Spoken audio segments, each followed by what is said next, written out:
Hola, buenas noches. Otra semana con conversaciones con el equipo Zulú. Hoy es domingo, bueno, ya estamos a lunes, pero hoy es domingo, día 5 de septiembre. Lo primero, buenas noches. Buenas noches, ¿qué tal? Empezamos hoy, acuérdense que el programa habitualmente será los viernes, y es los viernes, la próxima semana volverá a ser el viernes, temas de agenda de movilidad en este caso, pues nos han obligado a cambiarlo de día, pero bueno, como los temas son cada vez más interesantes, ya dijimos que venía un dulce septiembre, pues creemos que cada vez la información va a ser más, digamos, no sabemos si la palabra será interesante, vamos a decirlo así. Si les parece, vamos a hacer como las últimas semanas, empezamos con unos cuantos temas en concreto que iremos comentando y luego entraremos ya a las preguntas de los oyentes, que hoy hemos cerrado en mente una treintena de preguntas. Pues empezamos hablando de dos temas que vamos a ligar en pocas palabras, que lo decíamos esta mañana, los temas estos que parece que tienen tendencia a desaparecer. Uno, el tema de la luz, que mañana, por cierto, hoy vuelve a estar en máximos en España. No lo olvidemos, aunque los medios no lo digan, en muchos casos lo tengan arrinconado. Y el otro tema fundamental, que es el tema de Afganistán, que ya dijimos la semana pasada que centró buena parte del programa y que realmente nos íbamos a olvidar tras la salida de las tropas internacionales, y que, si les parece, es la primera pregunta que hacemos. ¿Cómo está el tema tras la salida de las tropas internacionales de Afganistán? Bueno, interesante es decir que en las últimas horas ha entrado en Afganistán para hablar con el gobierno talibán el director de la inteligencia pakistaní, lo cual no deja de ser bastante interesante, además del director de la inteligencia iraní, lo cual nos hace ver qué clases de apoyos tiene el nuevo régimen que va a gobernar en Afganistán. Y en Europa, al no ser Estados Unidos y al no haber tenido bajas de facto, bueno, se ha vuelto a esa idea originaria de Maastricht y de Niza de hacer una suerte de batallón europeo para este tipo de ocasiones. Yo sigo diciendo que las Fuerzas Armadas no están para labores de protección civil. Creo que, creo que es un error. Tampoco están para ceder soberanía nacional para la Unión Europea, que no sabemos muy bien cómo operan y cuándo. Y al final lo que sucede es pues lo que veníamos diciendo, ¿no? Que iba a llegar el 31 de agosto y parece que Afganistán iba a dejar de tener eh, interés. La verdad que estamos a día 6 ya y en estos últimos días no hemos vuelto a oír nada referido a los refugiados que llegaron a España, a dónde han ido, cuántos han ido, quitando el día 1 o el día 2. Ya es un tema que se ha mantenido al margen absolutamente. Y bueno, es una pena porque después de 20 años solo ha durado 2 semanas en el interés de todos. Y como dijimos, pues los analistas ya no están y están en otros temas. Así que, bueno, es una lástima, la verdad. Sí, sí, ya sabemos en este país que hay analistas que un día te analizan un secuestro, al día siguiente la geopolítica del mundo y al día siguiente vaya usted a saber el precio de los coches. Por cierto, comentamos así, para quien no lo sepa, los servicios secretos de Pakistán son el ISI, ¿correcto? El ISI, efectivamente. Que no confundamos con el confusión, ISIS. efectivamente. ¿Y qué podemos decir de ellos? En el sentido de que siempre han tenido un pequeño, no sabemos si decir que una cierta desconfianza desde los servicios americanos, que a veces parece que juegan a doble banda, porque en teoría deberían estar en la banda. En teoría, decimos, en estos temas saben que nunca hay banda, pero parecería que serían más proclives a los servicios occidentales, pero a veces parece que no lo están, con lo cual generan cierta desconfianza el ISI. Sí, a ver, la historia del ISI con los servicios de inteligencia occidentales es bastante convulsa, en el sentido de hay ciertas acciones o ciertas decisiones que no se entendían muy bien. No se entendió en los 90 o ya a finales de los 80 que dieran cobijo al régimen talibán en la frontera con Afganistán. Para que la gente se haga una idea, durante la operación Jerónimo, donde se dio caza y muerte a Osama Bin Laden presuntamente, eh, no se avisó a Al-ISI porque, bueno, estaba en Abbottabad, que para que no lo sepa es la segunda o tercera ciudad más importante del país, donde está lo que sería nuestra Academia General del Ejército, lo que sería Zaragoza. En cuanto a militar, pues está en Abbottabad. Estaba allí, nadie lo sabía, ni nos informó al país, porque, bueno, se suponía que tenían contactos con Osama Bin Laden. Entonces, bueno, es un servicio secreto que genera poca confianza entre los servicios occidentales y israelíes, y que tengan presencia en Afganistán no deja de ser un otro golpe más a la inteligencia occidental y a la gestión que se ha hecho por la parte de la OTAN y de Estados Unidos en estos últimos 20 años. Sí, incluso parece que es una visita sorpresa, que nadie contaba con ella y que se ha filtrado, vaya usted a saber por quién. Es decir, que Sí, es un poco una cosa extraña, por llamar, nadie la preveía. Además, tenemos que decir una cosa. El primer interesado en que esto no saliese era Pakistán, porque, por ejemplo, todo el tema de la muerte de Osama Bin Laden se saldó con un paquete de ayuda multimillonaria de parte de Estados Unidos para que nadie hablase y no hubiese problemas. Es decir, esto seguramente en el seno de la inteligencia militar pakistaní haya supuesto problemas, porque, bueno, se supone que eso no tenía que haber pasado. Aquí también podemos lanzar la pregunta de cuán confiantes son los talibán en cuanto a cómo comparten la información o a quién la comparten. Uh-huh. Sí, sí, porque incluso salió hace días que, por ejemplo, la Interpol había cesado sus servicios de compartir datos con Afganistán y parece que actualmente es de aquellos gobiernos que nadie parece fiarse de ellos, pero parece, por otro lado, que le van a dar un pequeño voto de confianza. No sabemos si sería la palabra para definir el futuro en ese sentido de Afganistán, porque al menos respetaron la salida hasta el día 31 de las tropas occidentales e incluso aquellos rumores que comentamos en su momento, que aquel último ataque de que se acercaba al aeropuerto y que fue interceptada podía venir de una filtración directa del gobierno talibán para evitar que hubiera problemas en el aeropuerto. Sí, eso es. Yo, por poner un ejemplo para que la gente se dé cuenta de la situación casi extrambótica que vamos a vivir, es que ahora mismo el delegado de Naciones Unidas, que se va a sentar en el próximo Consejo General de Naciones Unidas, posiblemente será alguien del régimen talibán, lo cual, después de 20 años diciendo que son los malos, por utilizar un lenguaje sencillo, se hace bastante increíble, ¿no? E inverosímil. Pero bueno, ya lo dijimos aquí hace 2 semanas, no va a sorprender a nadie que ahora Europa o Estados Unidos, por sacar a sus ciudadanos, tengan un comportamiento, vamos a decir, de cierta diplomacia con el régimen talibán, siempre y cuando sea por sacar a los ciudadanos. Yo entiendo que más allá de eso cometeríamos un grave error. Sí, porque lo que podemos decir ahora, luego de aquellas frases de nuestro presidente, porque siempre decimos, nos gusta o no, todavía quedan traductores, etcétera, que no han podido salir de Afganistán, está claro, y han quedado abandonados. No vamos a preguntar si hay tropas españolas desplegadas, obviamente, pero realmente la situación, o salen en un vuelo comercial que se han vuelto a reabrir desde esta mañana, si no me equivoco, o difícilmente van a poder salir del país. Bueno, yo lo que te puedo decir, porque además se ha publicado, es que CIFAS, que es el Centro de Información de las Fuerzas Armadas, la inteligencia militar, para entendernos, está gestionando esa salida de la gente que ha colaborado con el ejército español o con algún ejército de la OTAN en los últimos 20 años. Pero claro, aquí volvemos un poco a qué van a pedirte a cambio, que están en su derecho. Ojalá no haya ningún problema, ojalá no pidan en exceso y ojalá la operación acabe en buen puerto, porque yo insisto y me remito a lo dicho. Yo creo que todos los que nos han ayudado se deberían tratar como ciudadanos, no como refugiados, cosa que parece que mucha gente no termina de entender, y a mí particularmente, quizás porque lo he vivido, me sigue pareciendo increíble, pero bueno.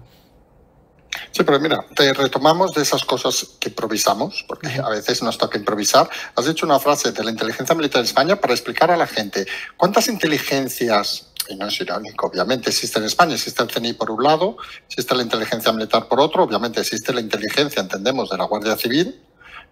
La policía no sé si tiene un servicio paralelo. Sí, estaría la Brigada de Información del Cuerpo Nacional de Policía, la Brigada de Información de la Guardia Civil, la UCE, que era la Unidad Central Especial, que pues entre otras cosas se dedicaba a tratar con la ETA, incluso yihadismo, que si no me equivoco era UC3. Luego estaría Inteligencia Militar y estaría el CNI, que sería un poco lo que debería centralizar toda la inteligencia del país. Pero bueno, son inteligencias distintas realmente, porque bueno, al final no es lo mismo inteligencia policial para una operación de crimen organizado que para para una detención de una cúpula yihadista. Vale. Si te parece, saltamos ya al tema de Afganistán, iremos intentando cada semana, aunque sea unas pequeñas líneas para comentar, sobre todo por estos, y aquí estamos en la misma opinión, por todos estos que han colaborado con España, que creemos que tienen los mismos derechos que cualquier ciudadano español de ser, llamémosle rescatados, no sabemos, o acogidos, o llámenle como quieran. Si te parece, saltamos ya a España, que ya empieza el curso, empieza septiembre. Esta semana empezarán los colegios en diversas comunidades autónomas, con lo cual es cuando realmente se da el punto de salida, digamos, al fin del verano, para llamar de alguna manera. Y vamos a la política, que ha dado muchos titulares esta semana, y empezamos hablando de un personaje que hemos citado muchas veces en este programa, que es Félix Bolaños. Recordemos, Félix Bolaños, que en su momento, ahora ministro de Presidencia, se hablaba de que era casi la mano derecha con Redondo, que eran los dos que gestionaban todo el equipo y todo el gabinete de la Moncloa. Tras la salida de Redondo, parece que hubo, digamos la palabra, cierta traición, por llamar de alguna manera, de Félix Bolaños, que por cierto había participado en el tema de Murcia, el desastre de Murcia, aunque lo ocultara. Y hoy, y siempre hemos dicho que parecía un buen fontanero, pero cuando habla, cuando sale en público, parece que no tiene el don de la palabra. Y la frase en una entrevista en la cadena SER, polémica, ha sido: los jueces no pueden elegir jueces. ¿Cómo ha sentado esa frase? ¿Qué repercusiones tiene? ¿Qué perfil podríamos decir que tiene Bolaños en estos momentos? Bueno, mi querido amigo Félix, como decía una canción de Enrique Llana de hace muchos años. Sí. Yo lo dije, no sé si fue la semana pasada o hace un par de semanas, le dije que cada vez que hablaba subía al pan, y tú te reíste y hubo comentarios en la gente que nos escucha, pero se está comprobando y está quedando demostrado que cada vez que está hablando está tirando una piedra sobre el tejado de la Moncloa. Creo, no sé si es que elige más las palabras o que en su cabeza suena espectacular y al verbalizarlo suena terrible. Pero, hombre, yo le diría a un político que le ha elegido un político que no tiene mucho sentido la frase que ha dicho en la SER. Porque él viene a decir que los políticos no tienen derecho a elegir los políticos y que los jueces no tienen derecho a elegir a los jueces. Hombre, él no es ministro por gracia y gloria de Dios, te quiero decir. A él le ha puesto a alguien que casualmente es político. Dicho esto, yo creo que Félix Bolaños, sabemos que es una persona que a priori conoce la administración, ya que tú lo mencionabas hace unas semanas, había aprobado las oposiciones el primero y bueno, con un conocimiento de la administración presuntamente bastante bueno. Se le olvida lo de la separación de poderes y alguna cosa básica desde el siglo XVIII. Pero bueno, yo creo que el tema de los jueces se está convirtiendo en mercadería política. Creo que si había alguna duda ya se ha visto que algo hay detrás, que hay una voluntad de querer chantajear no solo a los jueces, sino a la ciudadanía y por tanto al Estado de Derecho con el asunto de los jueces.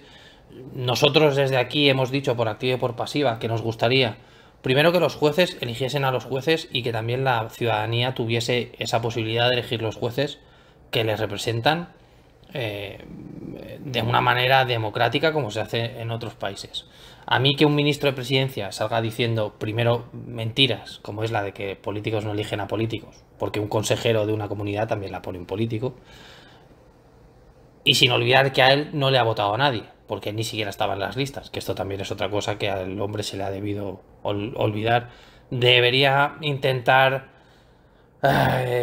desarrollar los temas de una manera más concreta, y yo creo que lo único que está haciendo, y además nos consta, es que en Moncloa todo lo que está diciendo Bolaños está suponiendo un problema de relaciones públicas tremendo, porque el Consejo General del Poder Judicial se nos olvida que tiene mucho poder, y claro, oír eso es bastante preocupante. De hecho, esta semana lo habrás visto, muchos jueces lo han dicho públicamente, han pedido la dimisión directamente. No, ni siquiera explicaciones. Ya directamente la de, oigan, este señor no puede estar aquí porque no entiende la separación de poderes. Claro. Es que lo que creemos algunos, y pusimos el mismo ejemplo, es decir, imagínense que nos viene mañana un ministro y dice los ciudadanos no pueden elegir a los diputados, porque en el fondo estás hablando de otro poder que está organizado de esta manera. Y realmente son manifestaciones sorprendentes. Parecía, y en eso estaremos de acuerdo, que Bolaños estaba destinado en principio por la organización mental del propio Sánchez a ser la persona con más fuerza dentro del gabinete, un poco a ser algo así como un Calvo, un Ábalos, en su momento incluso, no diremos la palabra un Iglesias, pero no, como hay un perfil muy bajo de medio pelo, lo hemos dicho más de una vez de ministros, parecía que era de los ministros con más capacidad y como recordaba alguien el otro día, si este es el más listo, ¿cómo deben ser los otros? Sí, yo recuerdo una conversación que tuvimos fuera de micro antes de empezar, que te dije, o va a ser una grata sorpresa o va a ser un descalabro monumental. Esto es la enésima prueba de que alguien de partido no tiene por qué funcionar. Y yo insisto, y no quiero parecer pesado ni que hago apología de Redondo ni nada de esto, pero aquí se alababa de Redondo que era un profesional y por lo menos sabía dónde estaba, independientemente de cómo salió o no. Pero ser alguien de partido no significa ser alguien de Estado, igual que ser alguien de Estado no significa ser alguien de partido. Ha habido grandes estadistas que eran más estadistas que del partido, ha habido gente que ha defendido al partido por encima del Estado, como este señor, o como Carmen Calvo, pero por ejemplo, yo lo dije la semana pasada, Carmen Calvo entendía que era vicepresidenta y entendía en ciertos momentos que representaba la totalidad del país. Este señor, yo no entiendo las declaraciones. Y además, insisto, son muy, muy preocupantes. Y lo que tú dices ya no sorprende a nadie. Vamos a hablar en plata de que el nivel, no quiero decir intelectual porque llamar tonto a alguien no estoy en posición de hacerlo. Bueno, quizás sí, pero no me apetece. El nivel de los ministros, quitando alguna excepción, yo creo que ya ha quedado absolutamente confirmado que no es especialmente brillante. Esta persona que venía de superestrella, pues la primera que hizo, que no sé si fue en una conferencia en un hotel, ya metió la pata hasta el Corvejón y dijimos, cuidado que viene. Entonces, no sé, es un personaje que yo creo que no han calculado bien el impacto que iba a tener en la sociedad. Oye, a partir de la próxima semana empiezan las, digamos, sesiones de control en el Parlamento y vamos a ver al resto de ministros enfrentándose a la realidad. Claro, seamos sinceros, no es lo mismo ser alcalde de un pueblo de 50.000 habitantes que enfrentarse en el Congreso de los Diputados a preguntas concretas. Y creemos algunos que vamos a ver bastantes metidas de pata de alcaldes y bastantes sensaciones de poco control, incluso de los nervios. ¿Cómo se ve esta inmadurez, digamos, de los ministros? Yo te puedo, además te lo puedo confirmar y es una cosa que estoy completamente de acuerdo. No solo preocupa el Congreso, porque obviamente preocupa y mucho, en especial ciertas figuras, pero tú sabes que a lo largo de la semana hay desayunos en distintos hoteles y con distintos foros económicos y demás, sí, donde las preguntas no las hacen diputados, sino las hacen pues gente del sector que sea o periodistas, donde no hay un control real de las preguntas. A mí me gustaría ver a ciertos individuos nuevos en esa tesitura, porque en estos desayunos se invitan a todos. Aunque tú y yo no los conozcamos, les invitan. Entonces, a mí me va a gustar mucho y lo voy a disfrutar a ver a Bolaños o a la señora esta de Puerto Llano o a las nuevas incorporaciones hablar delante de las élites económicas de este país, de las élites legales de este país y de las élites periodísticas de este país, a ver cómo salen. Porque claro, la política no solo se hace en el Congreso ni en la calle, también se hace en cualquier foro público. Y ojo que aquí pueden caer cabezas y pueden rodar cabezas y puede haber sorpresas.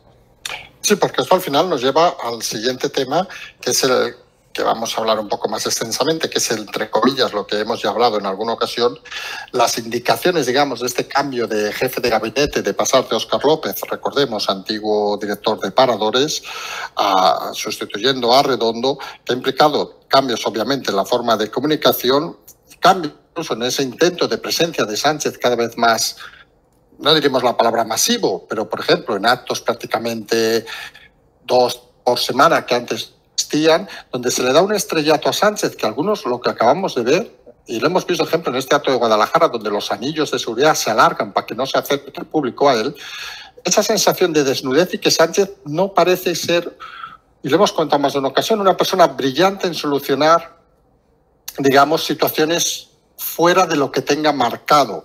Y todo es con esa sensación desde el Gabinete de Comunicación de romper con todo lo anterior de Iván Redondo, y suponemos, como dijimos en su momento, con esa dificultad de encontrar incluso colaboradores para el edificio de Semillas, que no tiene la estructura que tenía obviamente Redondo, que es menor ahora, por la interinidad, digamos, de ir a trabajar allí, parece ahora algo, cuanto menos, y quizá incluso podríamos decir que no es lo mismo, llame, buscarlo todo el respeto, que te llame Iván Redondo. Sí, aquí lo explicamos, que no es lo mismo que te llame una empresa con poder, que te llame un fulano que tiene pues un despachito, una auditoría en un pueblo pequeñito.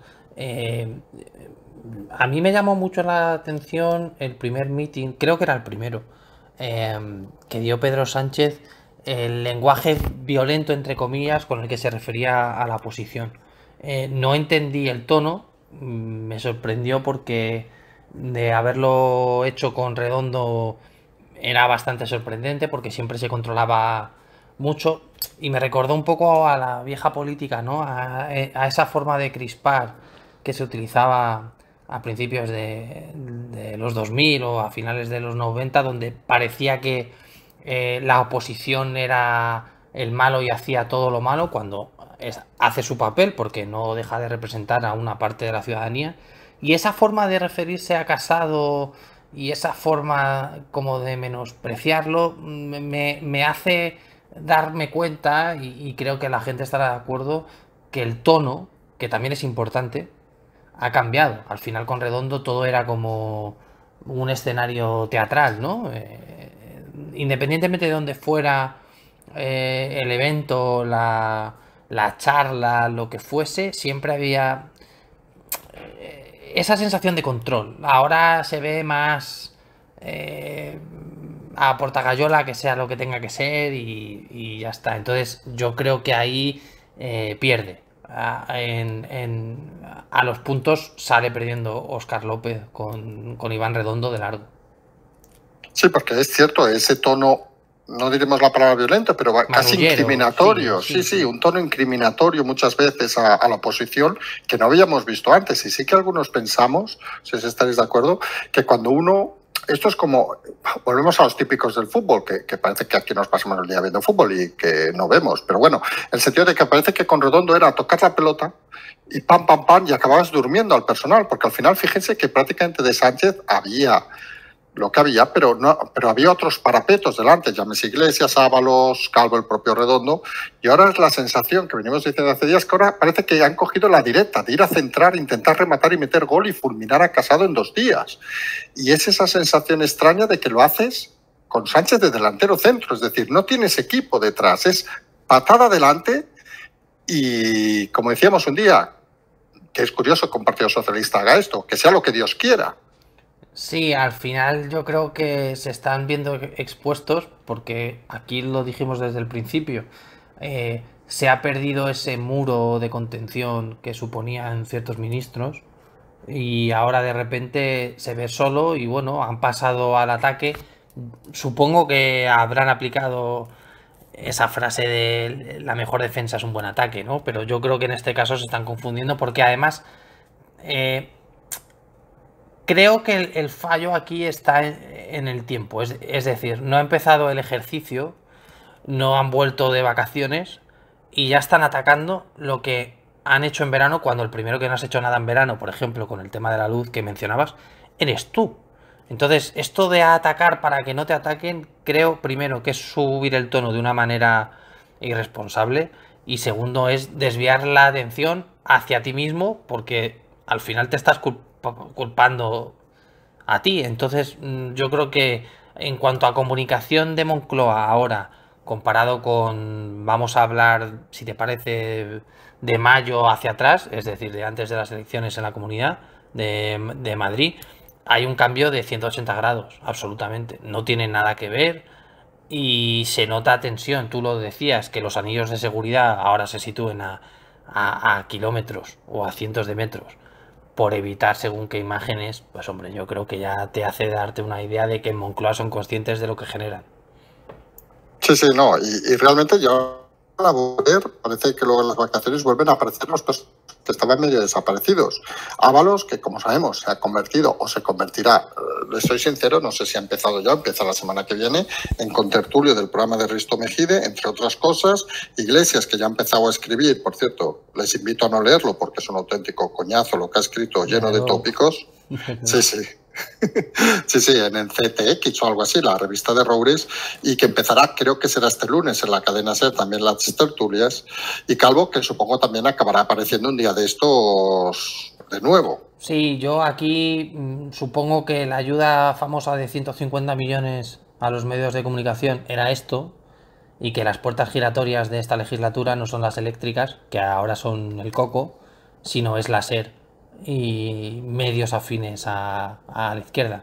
Que la gente lo madure y lo piense, porque bueno, esta gente se ha pasado horas hablando de puertas giratorias y de demás prebendas, y los primeros que se han aprovechado de ellas han sido ellos en cuanto han podido, que al final Pablo Iglesias ha tardado 2 meses, se ha buscado su pisito de soltero sin sus hijos, por cierto, que esto no sé cuánto de feminista es, el irte a otra ciudad y dejar a tu pareja con los hijos, pero bueno, ahí no entro.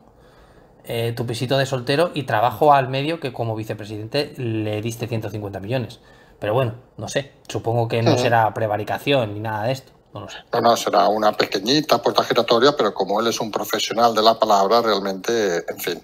Por cierto, que parece que se ha venido a Barcelona, pero son de esos datos que están medio confirmados, pero nadie lo confirma. A lo mejor nos lo encontramos un día por aquí, paseando por el centro, porque imaginamos que un personaje como Pablo Iglesias seguirá llevando, obviamente, escolta. No debería. No, pregunto, no, lo desconozco, quiero decir... Nosotros no te podemos confirmar ni desmentir, pero lo que sí te puedo decir es que no debería, porque no forma parte del gobierno y su pareja ya no lo es, lo cual sería un ciudadano cualquiera, como tú o como yo. Sí, sí, sí, sí. No, y lo curioso es eso, que en principio parece que se venía a ir a Barcelona, pero esa sensación también de esconder la realidad, ¿no? O sea que, no sé, yo mañana me voy a... Yo vivo en Barcelona, obviamente. Yo mañana me voy a vivir, yo qué sé, estos días que he estado en Sevilla, que es súper mona, o en Cádiz, que es súper bonita, y pues diría, hago el programa hoy desde Cádiz, bueno, como hicimos el otro día. ¿Y por qué ese miedo a no decir? No, no hay que decir, obviamente, vivo en la calle Avenida Diagonal 228, pero hay que decir que al final todos sabemos que se va a saber, porque, no sé, quien tenga de vecino a Pablo Iglesias, pues lo verá algún día, suponemos. Yo creo que hay cierto anhelo de seguir protegiendo al partido, muy probablemente. Creo que el hecho de que vaya al programa de Àngels Barceló, que la gente se habrá olvidado, pero es ese programa donde salió ofendidísimo porque no podía soportar y tolerar esos comentarios por parte de Rocío Monasterio. Curioso. Se intuye que quiere proteger al partido, que tampoco sé de qué lo quiere proteger, porque, hombre, con las representantes que se han quedado en el partido, que tenemos a Yone Belarra, que, bueno, sin comentarios, alguna vez dice algo por decirlo. Tenemos a la ministra de Trabajo, que no le importa que haya los números de ERE que hay. Tenemos al señor de Universidades, que se ha sacado una ley de universidades horrible. Tenemos a la hija de Bestringe, que ha podido estudiar en la Sorbona, pero tiene menos sangre, que es terrible. Entonces yo creo que hay cierta parte que explica todo esto, que es que en su interior quiere salvar de alguna manera al partido. Y por eso no termina de dar ciertos detalles, porque tiene miedo a que pueda afectar. La cuestión es cuánto le queda a Podemos. Es la pregunta. Yo no creo, y lo hemos preguntado a gente afín al partido, Podemos está herido de muerte. Y la presencia de Pablo Iglesias en medios se presupone que busca eso, ¿no? Un poco rescatar o sacar del precipicio al partido.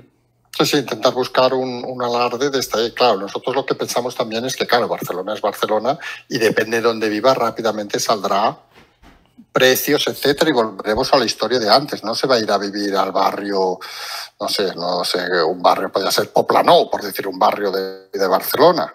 No, suponemos que se irá a vivir pues por aquí donde está uno, o por Paso de Gracia, o por zonas, digamos, bienestas.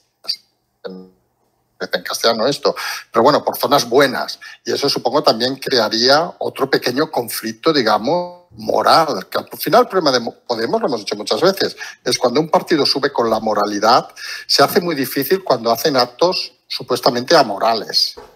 El problema de Podemos siempre ha sido que ir dando lecciones, normalmente el tiempo te suele colocar en tu sitio. Y como tú comentas, decía que vivir en un ático de 600.000 euros era una aberración, y tú te compras un chalet en una de las zonas pudientes de Madrid de ese precio. Obviamente, si sale que se ha gastado X dinero en un piso en una zona buena de Barcelona, se le va a criticar.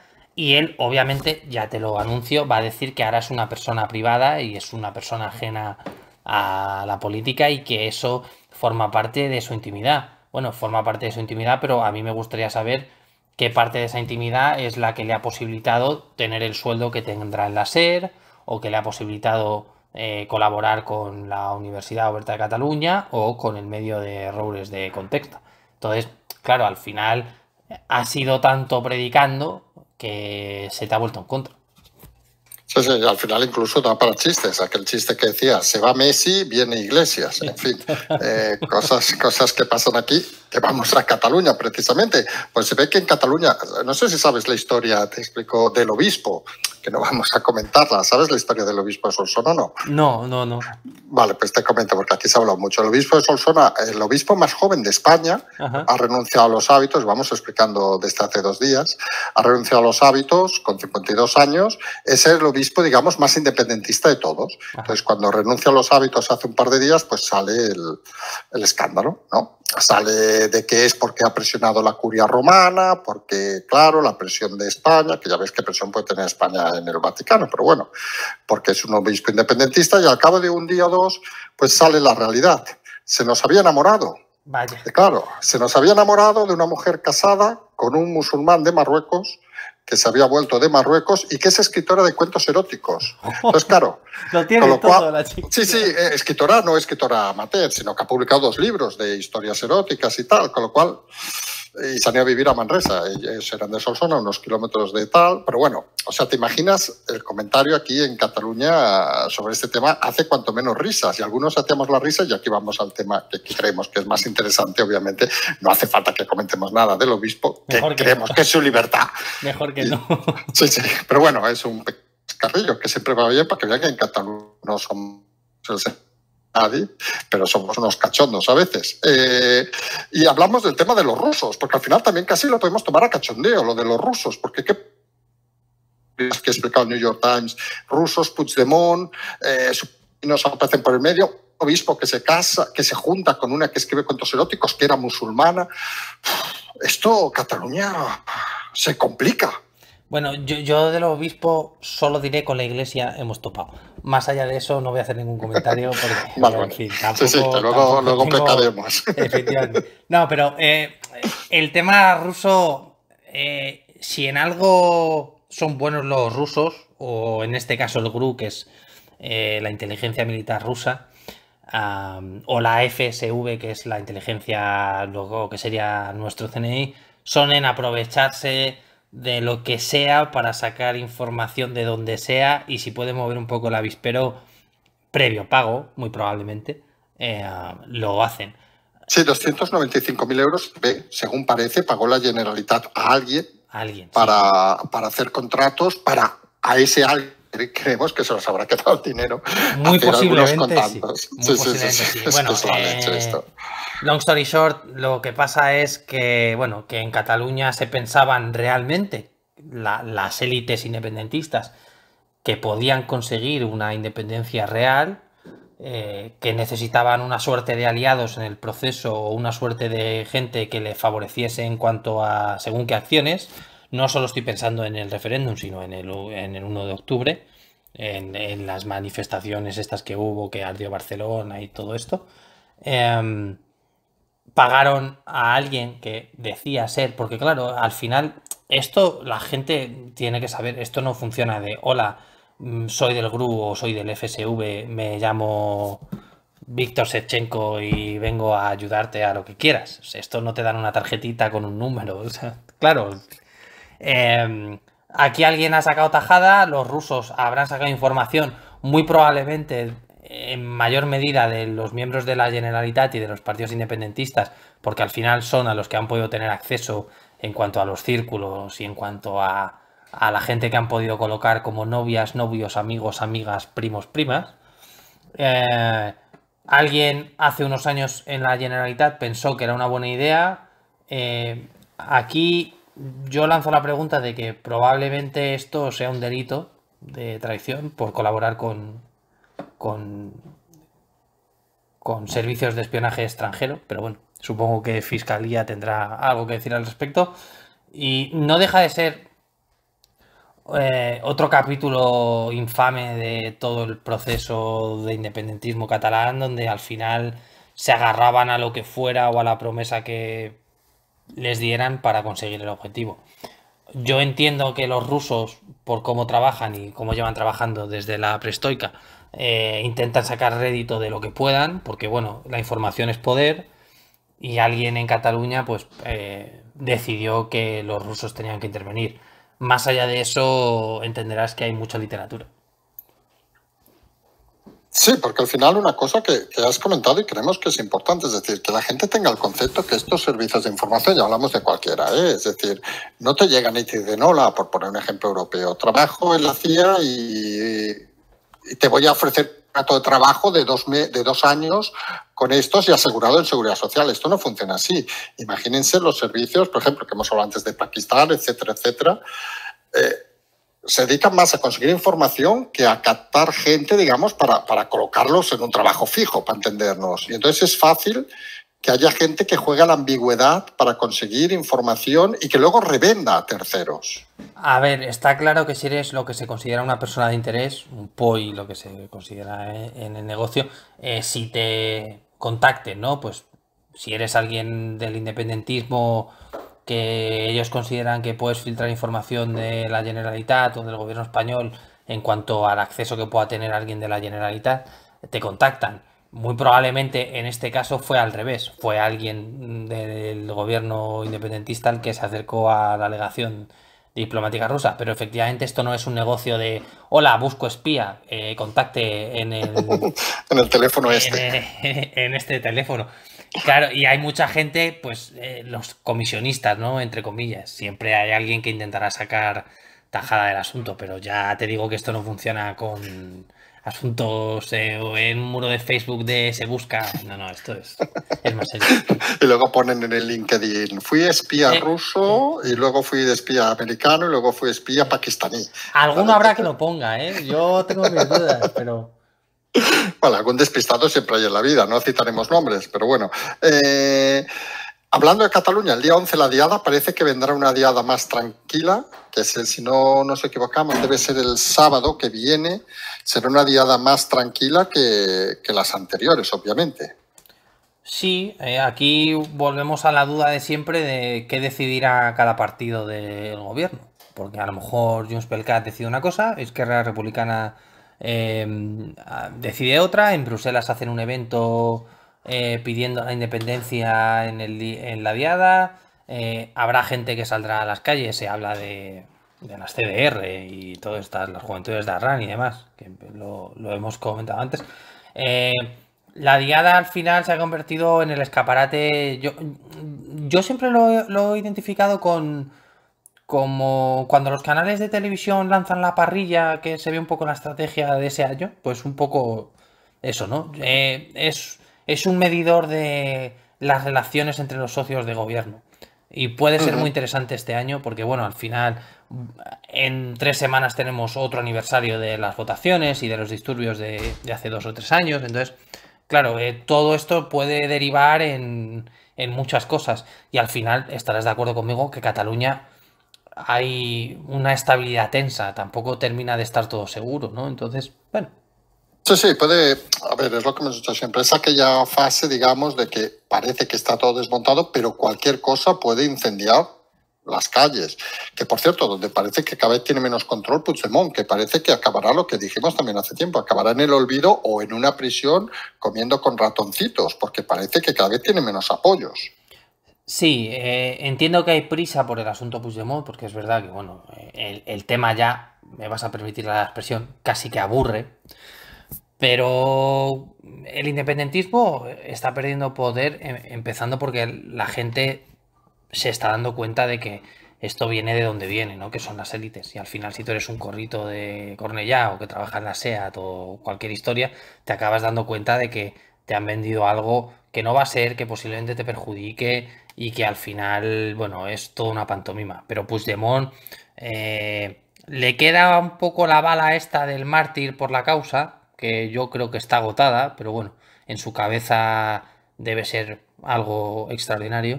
Y por eso digo que hay que estar pendientes a la diada, porque igual decide hacer un eventazo en Bruselas y nos encontramos con un plantón en la ofrenda de rosas del partido o cualquier historia de estas. Si es que ya te puedes esperar cualquier cosa.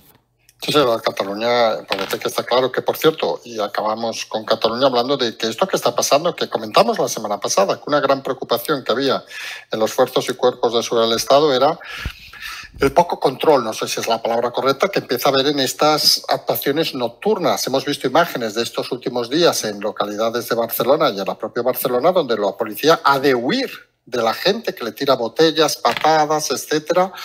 ¿Podemos hablar de poca profesionalidad de los Mossos? ¿Podemos hablar de que no envían, o sea, de decisiones más bien políticas, que podrían enviar, no sé, a los Arro, a la Primo, ahí a disolver estas cosas y se acaban dos hostias, hablando mal? ¿O de qué podemos hablar? ¿O descontrol total? ¿O que pasan de todo? ¿Que prefieren que se quemen las ciudades, aunque sean de esa manera lentamente? Yo primero tengo que acordarme, por lógica, de los hosteleros y de los empresarios nocturnos, porque seguramente de estar abiertos esto no pasaría.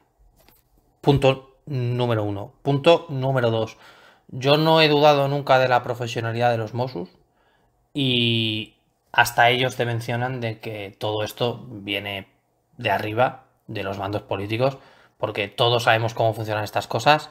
Si los mandos políticos decidiesen cargar o simplemente hacer acto de presencia con los Arro o la Brimo, yo te puedo asegurar que según entren las lecheras en la calle, en la que sea, me da igual la ciudad, el pueblo, lo que sea, los 1000 chavales, 1500, 2000 salen por patas de una, o sea, ni se lo piensan. ¿Qué pasa? Que si mandas a un cochecito solo con un binomio, pues hombre, lo más probable es que veas imágenes como la que hemos visto de pegándole patadas, mandándoles fuera, tirándole botellas. Esto vuelve, que ojo, que es algo que conocéis en Cataluña, que es la inacción política en cuanto a la Consejería de Interior de la Generalitat, que es no hacemos nada por lo que pueda pasar. Yo de aquí solo puedo mandar ánimos a los Mossos y que la gente se dé cuenta de que los políticos no solucionan problemas, sino muchas veces los crean, porque creo que no habrá ningún vecino que esté contento de ver las imágenes estas que estamos viendo. Y todos hemos sido jóvenes y ahí puede ser un cafre o pensar un poco. Y yo creo que ya la gente sale un poco por liarla porque le apetece y dice, bueno, como no me dejan salir, pues llego, monto el cirio y me voy. Yo creo que es culpa de los políticos y que si quisieran solucionarlo, lo solucionaban. Bien abriendo la hostelería o bien mandando a las unidades de seguridad ciudadana o de antidisturbios, que para eso están. Si te parece, acabamos ya las fases, entramos en las preguntas. Antes hacemos una cosa que hemos hecho más de una vez, que sería algo así como que entendemos, y por el tono de las preguntas lo verán en algún caso, que hay nervios, parece que empieza un nuevo ciclo, parece que nunca se acaba lo de Sánchez. Nosotros seguimos diciendo que se está erosionando cada vez más y que en cualquier momento puede pasar cualquier cosa, y sobre todo creemos que hay que apelar un poco a la calma. No sé si compartimos esta opinión, es decir, que los nervios no nos llevan a ningún lado y siempre es bueno que la gente intente estar tranquila, que piense 3 segundos antes según de decir qué cosas, sobre todo los que están redes que a veces aquello parece la batalla de Iwo Jima, pero intentar mantener la calma, intentar reír, que también es importante, y sabemos que son momentos difíciles, sobre todo, por ejemplo, autónomos, ya no hablamos de hosteleros, agencias de viaje, etcétera, etcétera, pero, oiga, la situación es la que es, y poniéndonos enfermos, poniéndonos en tonos, digamos, violentos, como pretenden hacer algunos, no vamos a ningún lado. Creo que si hemos mantenido la calma durante todo este periodo, es importante seguir manteniéndola. Sí, nosotros creo que si de algo hemos pecado en ese sentido es de llamar a la prudencia, ¿no? Y de decir a la gente que primero no hay que ser catastrofista, que no hay que ser, tampoco hay que esperar ningún tipo de desastre ni de conflicto, que parece que hay mucha gente que está remando en esa dirección. Entendemos que son tiempos difíciles, entendemos que la situación política no ayuda, entendemos que los líderes políticos no están a la altura, independientemente del que sea, muchos no están a la altura, pero eso no significa caer en ciertos juegos y en querer ser Robin Hood y en querer ser un salvapatrias y este tipo de cosas. Yo lo que le digo a la gente es, primero calma, segundo que se intente informar de la forma más completa posible, que se queden con lo bueno que tienen, que se preocupen y que hagan todo lo que puedan por formarse y por formar a su círculo, pero creo que tenemos que huir del catastrofismo que se ha instaurado entre nosotros porque no nos lleva a ningún sitio, ni como sociedad ni como personas. Creo que entiendo que es una situación muy difícil, que todos estamos cansados de las mascarillas, de los toques de queda, de los aforos, bueno, de ciertas tonterías, y si me permites, consideramos que son así, pero eso no significa que podamos caer en ciertos pensamientos de catastrofismo y que el país va a la ruina y que estamos mal, sí, que podemos estar peor, desde luego, que deberíamos estar mejor también. Pues una vez dicho esto, empezamos con las preguntas. Hemos hecho diversas secciones. Empezamos por la primera, y la primera pregunta clara y directa. Nos dice el oyente, sé que es difícil predecir el futuro y menos sin una bola de cristal, que recuerden, nosotros tenemos solo dos. Bueno, no tenemos ninguna, pero un poco de humor siempre va bien. Nos pregunta, ¿cuándo cree el equipo Zulu que España chocará con el iceberg, y todo se hundirá? Ya lo he dicho. Pregunta por cierto que un poco va con lo que acabamos de comentar. Hundir tampoco es la cuestión. A mí me preocupa que haya gente que quiera hundir y me preocupa porque nosotros en política pensamos que lo de cuanto peor mejor no funciona para nadie. Y todo esto del iceberg y de hundirnos, no nos vamos a hundir. Ojo, lo hemos dicho siempre.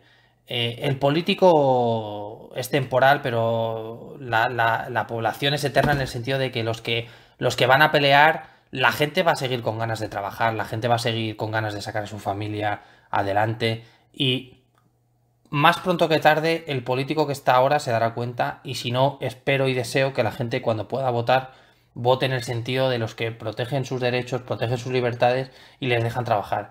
Pero eso no significa que para que haya un cambio tengamos que hundirnos como el Titanic no, creo que de ahí que hay que huir de ese catastrofismo y decir, ¿estamos mal? Sí, pero somos muchos más ciudadanos que políticos, muchísimos más. ¿Que hay mucho político? Muchísimo. ¿Que sobran muchísimos? El 95%.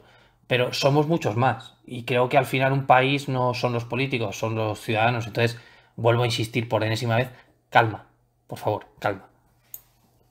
Bien, nos hablan de una respuesta la semana pasada donde comentamos, el equipo Zulu comentó que sobre la pregunta si el gobierno lograría agotar la legislatura, dijo que según el PSOE sí. Le chocó que respondiéramos de esa manera. Para nosotros fue una respuesta irónica, vamos a decirlo así. Entonces nos repregunta el oyente, ¿qué correlación de fuerza argumental establece el equipo Zulu hacia esa materialización de la afirmación hecha desde el PSOE? Y de conseguir agotar la legislatura, muy a pesar del desgaste sufrido y venidero, ¿por qué creer que no volvería Sánchez a gobernar? Nos hacen la siguiente pregunta. A ver, creo que aquí hubo un malentendido. Aquí la correlación de fuerza argumental es que obviamente si tú hablas con alguien que está en el gobierno, lo que tiene sentido es que esa persona te justifique por qué creen que van a llegar al gobierno.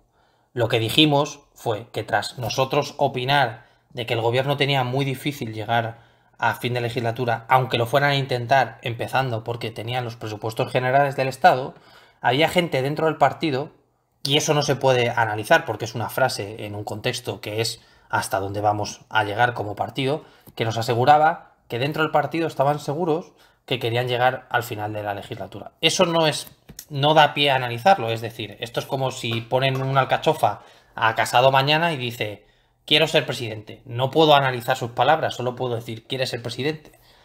A lo que venía esto era, el PSOE tiene, claro que tiene dudas de poder ser capaces objetivamente de llegar a final de término en cuanto a las elecciones, porque están los presupuestos generales del Estado, porque hay una crispación real, los sindicatos no están ayudando, pero eso no quita que el partido, como partido que está en el poder, quiera permanecer en el poder. ¿Cómo te lo argumentan? Que es una oportunidad perdida, que tiene a Podemos que si se ceden ciertas cosas pueden ayudarles a mantener la mayoría absoluta porque son los que llevan las conversaciones con los independentistas vascos y catalanes, además de con el PNV, pero tenemos que entender que alguien del PSOE diga que quiere terminar la legislatura, es algo con sentido.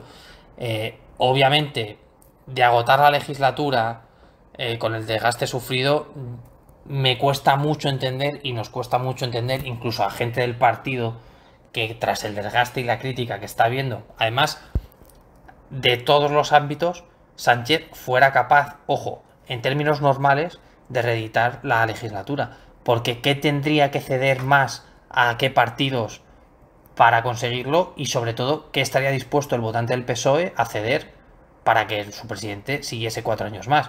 Yo creo que ahora mismo, viendo cómo está la situación de luz, de paro, a nivel político, se hace muy difícil pensar que, incluso viendo las últimas encuestas, se hace muy difícil pensar que Pedro Sánchez pueda mantenerse en el poder, suponiendo que pasen los 3 años que quedan. Pues pasamos a la siguiente pregunta, que nos mezcla un poco lo de Bolaños con las declaraciones de la ministra de Justicia y nos indica el oyente. Si todas estas declaraciones sobre el tema de la renovación, obviamente, del Consejo General del Poder Judicial, obedecen al objetivo prioritario, pone el oyente, cargarse la democracia y perpetuarse en el poder, nos repregunta, haremos las 3 seguidas, ¿se debe a las presiones de la Unión Europea que condicionan la llegada de fondos y se mezcla con el miedo a poder ser en un futuro parte de una querella, o directamente nos dice si se han vuelto locos y lo único que buscan es salirse con la suya? Primero, no puede referirse o no se puede condicionar a lo que diga la Unión Europea porque lo que están haciendo es absolutamente contrario a lo que dice la Unión Europea. Entonces, aquí no hay ningún género de dudas. Yo creo que más cargarse la democracia, lo que están demostrando es que no tienen claro qué es una democracia y que un poco viene a colación de la tercera pregunta, que es que no saben dónde están, ni saben hacia dónde van y que lo único que quieren es que suceda o que estén los más afines en los años próximos por si hay alguna causa que no salga, pero creo que es un pensamiento bastante inocente por parte del PSOE, pero vamos. Y siguiente pregunta, la de los que ya hemos respondido al principio. Nos dice, a raíz de la declaración de Bolaños sobre la justicia, nos indica si sería probable denunciarlo igual algún tipo de procedimiento judicial por dichas declaraciones. No parece muy lógico que un ministro se exprese en estos términos. ¿Podría llegar a este extremo, este tema? A mí me gustaría recordar la libertad de expresión. Te puedes equivocar, pero no es un delito. Sí, estamos en eso totalmente de acuerdo. Ser ministro no quiere decir una chorrada, vamos a decirlo así de claro. Siguiente pregunta. Los últimos ejemplos de Plus Ultra nos están siendo muy a la altura de lo que esperamos de los fondos de recuperación de la Unión Europea. Nos habla de ese tema que ha salido hace unos días, del viaje de 100 escritores 2 meses, donde quieran, con 5.000 euros al mes cada uno, para inspirarse. ¿Debemos esperar este nivel para el resto de ayudas europeas? ¿Realmente Sánchez o el gobierno los quiere de verdad? Yo esto lo hemos preguntado, nadie lo entiende. De hecho, nos han dicho que puede suponer un problema porque la propia Unión Europea, en ese accountability que va a hacer, en ese control de los fondos, no lo va a entender. A mí, sinceramente, no sé quiénes son los 100 escritores, pero bueno, independientemente de que sean 100 o 2, el dinero hay que gastarlo en cosas sensatas, no en que 100 tipos se den un viaje. Lo demás, pone más ejemplos de archivos, de digitalización, de movilidad. Yo creo que esto responde más a que ciertos ministerios tienen que gastar cierto dinero para no perder presupuesto que a otra cosa. Esto hay mucha gente que no lo va a entender, pero bueno, se sabe que tú en las empresas privadas pasa. Tú eres un departamento y tienes un presupuesto y si no lo gastas significa que el año que viene vas a tener menos. Pues estas tonterías responden más a eso que a cualquier sentido político que podamos Sí, entender. eso es cierto. Las empresas llega a final de año, nos queda un dinero por gastar y se hacen cosas extrañas, nadie lo va a negar. Siguiente pregunta nos dice, es doble pregunta, la primera y la segunda, digamos. La primera ¿es cierto que la Unión Europea se plantea la parada de compra de deuda pública española? Y la segunda, que el oyente extrae una consecuencia, no sabemos qué relación tiene la consecuencia, si esto obligaría a convocar elecciones anticipadas. Teniendo en cuenta la valoración que tiene en los ratings de calificación, no tiene sentido ninguno que la Unión Europea o países de la Unión dejaran de comprar bonos de España. Así que no tiene mucho más recorrido. Vale. Siguiente pregunta, ¿qué sabemos del Plan General del Estado a 20 días de ser presentado? Que está complicado. Vale. Estas respuestas así sencillas a veces son las mejores. ¿Por qué a estas alturas no sabemos nada? Nos insisten en este tema de los planes generales del Estado, si deben estar hechos. ¿Qué sorpresas nos puede deparar?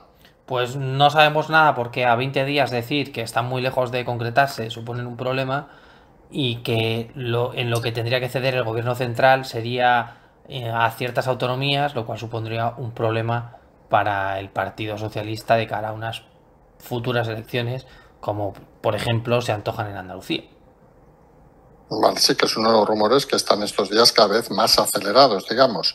Siguiente pregunta, en el caso que se bajaran los sueldos a los funcionarios, tanto como se está empezando a rumorear, ¿cuál sería la repercusión sobre la economía real del país? Bueno, primero, me sorprende que se rumore porque yo no lo he leído en ningún sitio. Lo hemos dicho aquí, pero personalmente no lo he leído en ningún sitio. O sea que si es un rumor, pues supongo que algo de razón tendríamos hace semanas cuando decíamos que no tenía sentido la gestión en ciertos asuntos. Obviamente, si 3 millones, cerca de un 10% de la población, pierde un 30, un 20, un 40% de capacidad económica, pues se vería afectado, en este caso se entiende el comercio principalmente. Pero más allá de eso, pues tendríamos que verlo porque, claro, los funcionarios no son la gran masa laboral de este país. Es importante, pero no es la más importante. Recordemos, por cierto, hablando de masas y de ingresos, un dato que comentábamos hoy con el equipo Zulu, no sé si has estado, del tema de que el último año en turismo llegaron a España, el último año completo, digamos, 82 millones de turistas, este año llevaban 6,5 hasta junio y acabaremos, se supone, sobre 10 millones, 11 millones aproximadamente, de turistas internacionales hablamos, con lo cual perderemos casi 70 millones de turistas. Y aquí viene el dato, la media de gasto de un turista en España es de 1.200 euros, es decir, podríamos estar perdiendo casi 90.000 millones de euros, es decir, casi todo lo que nos va a dar la Unión Europea, y este país no ha planteado ni un miserable plan a la Unión Europea para salvar el turismo, por decirlo con claridad, cosa que Dinamarca presentó y fue aprobado y recibió fondos. Bueno, yo creo que tú has dado con la clave. ¿Dónde está esa campaña de defensa del destino España o de la marca España, de esa marca que nos hemos vanagloriado tantos años? Están muchas cosas por hacer, se han quedado muchas cosas pendientes y ahora echarnos las manos a la cabeza de lo que pudo haber sido y no fue es un error. A mí me da mucha pena que se haya abandonado a un sector como el turístico porque se ha querido abandonar, porque aquí se intenta justificar de, bueno, así hay turismo español, pero claro, tú estás hablando de 90.000 millones que serían en IVA pues 15.000, 20.000 millones, así a bote pronto de IVA. Entonces, de ingresos para el Estado. De ingresos para el Estado. Entonces, que el Estado no se haya ni siquiera molestado en hacer campaña o en defender lo que es la industria más importante para el PIB nacional, ya nos hace ver lo que le importamos como país a los gobernantes. Porque es una pregunta, si fuera un poco de esto, porque ¿qué tipo de explicación puede haber? ¿Una inquina personal por el turismo? No sabemos por qué, ¿eh? O simplemente incompetencia, porque es que no se acaba de entender, incluso por cifras. El PIB, el turismo representaba entre el 13 y el 15% según el año del PIB de España, con lo cual es la industria más potente prácticamente. Ese abandono total, ¿a qué se puede deber? A desconocimiento, ¿no? Creemos. Yo creo que es un error, por lo menos desde el ministerio, los ministerios en este caso, porque aquí entran varios, dan a entender que ha sido un error en el timing. Obviamente se sabe de la importancia, lo cual quita la probabilidad a que sea por inquina porque son muchos millones. Es un error posiblemente de timing en cuanto a gestionar la contingencia. Volvemos a las preguntas. Nos dicen, sobre la hipotética salida de Dolores Delgado como fiscal general, si desbloquearía la investigación sobre los pagos a la Embajada de Ecuador a Podemos mediante la cooperativa Kinemao, ¿o eso seguirá en el cajón ignorando lo que la justicia de Ecuador pide a España? Bueno, primero, la justicia de Ecuador lo está investigando independientemente de lo que diga España, pero aquí me vas a permitir que parafrasee al presidente. ¿De quién depende la Fiscalía General del Estado? Pues eso. No tengo más vale. que decir. No hay más declaraciones. Nos vamos a las te pregunta, nos indica, ¿les parece, nos citan el medio Voz Populi en este caso, saben que aquí no tenemos problema en citar los medios, ¿les parece a ustedes que la ventana mediática otorgada a Pablo Iglesias, más allá de ser una prebenda particular a su persona, obedece a una estrategia política para levantar electoralmente a Podemos, en la que Pablo se cansará de repetir que el gobierno lo tuvieron con las manos atadas, que trata de vender que los poderes fácticos, los del IBEX 35, el mismo PSOE les bloquearon? Sí, pero ya lo he comentado, el principal problema es que lo va a hacer desde un foro que él rescató como vicepresidente. Me refiero a foro a la cadena SER. Y que tú ya puedes decir lo que sea, pero el caso es que el asalto a los cielos lo tuviste en la mano. Tenías el poder, estabas en el poder y lo puedes justificar como seas, pero yo aquí siempre pongo el mismo ejemplo. Amenazaron con abandonar el barco si no cumplían el pacto de gobierno. Y esto no lo hemos escuchado una vez así de, uy, no, lo han dicho por activa y por pasiva. ¿Dónde siguen los ministros de Podemos? En el gobierno. Ya está. Tú aquí puedes vender la moto como quieras.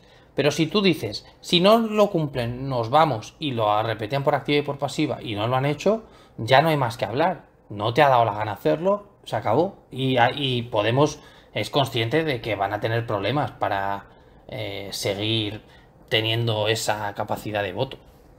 Porque aquí se nos abren dos escenarios. Una, ¿fue porque les vino muy grande o fue porque están tan cómodos sin hacer nada que tampoco se molestan en salir? Yo te puedo decir por informaciones que no sabían lo que hacían. O sea, hemos leído... Claro, perdón, pasar, con todo el respeto, pasar de cajera a ministra, supongo que te crea cuanto menos un conflicto personal. Sí, cuanto menos, pero yo te hablo, tú lees anteproyectos de ley que redactaba Podemos y te echabas las manos a la cabeza. Te lo digo de verdad, de decir, ¿qué cojones es esto? O sea, infumable. Entonces se les ha hecho grande, primero. Y segundo, es una frase que decía un familiar mío de, el que anda con manteca en las manos, algo se le queda. Estos han visto lo que hay en el poder y se está muy bien. Y se quejaban mucho de los reservados, que tú recordarás unas que decían, no, los reservados, eso no es política. Y hasta que te has visto tú en un reservado, que te metían en un reservado, que tu secretaria se intentaba meter en primera en un vuelo de Iberia a Galicia. Estoy hablando de Ione Belarra, por ejemplo, cuando era segunda de... Sí, secretario de Estado. Cuando era secretaria de Estado, pues se intentaba colar ella y a los amigos, mientras Yolanda Díaz no viajaba en primera, todo este tipo de cosas. Entonces, claro, se vive muy cómodo. Y cuando se vive muy cómodo, pues igual no apetece compartir, igual no, ya la lucha obrera se te va por los poros. ¿Qué quieres que te diga? Oh, sí. Es cierto que es un tema cada vez más complicado. Por cierto, hay muchos dichos que le interese sobre la manteca. Puede buscarlos en internet, que sabemos que es un libro abierto a todos. Siguiente pregunta. Nos dice el oyente, nos hace una afirmación que realmente desconocemos y nos dice que si es cierta, pues sí sería grave. Nos dice que la última corriente de Irene Montero se está hablando de que China ha comprado el 20% de la deuda de España. Nos dice que esto sería grave y que acabaríamos siendo una colonia china. Nos pregunta literalmente, ¿esto es cierto? Mira, voy a dar un dato porque para que la gente se dé cuenta de lo que estamos hablando. China tiene comprada deuda de los Estados Unidos por valor en euros de 1,2 billones. Que tiene, pues, ni se sabe los ceros. 1,2 billones. Que es el 15% del PIB. Aquí empezar a dudar de si nos vamos a convertir en una colonia china o de si China tiene dinero para gastar y la gente tiene que entender que una forma de ganar dinero relativamente segura es comprando deuda pública de los estados, lo que eran los bonos del tesoro. Bueno, lo que son los bonos del tesoro. No es una forma de hacer diplomacia, ni es una forma de comprar países. Simplemente China ve dinero fácil y garantizado y lo compra. No tiene ningún sentido esta afirmación catastrofista. Tranquilidad. Vale, siguiente pregunta. El gobierno balear del PSOE, con apoyo de Podemos y Miss Mallorca, implantará el 10 de septiembre, suponemos el viernes empiezan los colegios, la asignatura de religión islámica en 3 colegios de, nos pone Llosetas, Ses Salines, supongo, y Colonia Sant Jordi. ¿Nos indica si tiene algún objetivo o es simplemente un hecho de distracción, un gasto, para generar titulares, porque hay una comunidad muy grande, etcétera, etcétera? ¿Qué opinión tenemos de este tema? Bueno, llegó el momento de ganarnos nuestros enemigos semanales. A mí me gustaría recordar, además lo hemos estado hablando porque siempre se olvida, España es un estado aconfesional, no laico, aconfesional. Esto dice que ninguna confesión tendrá carácter estatal.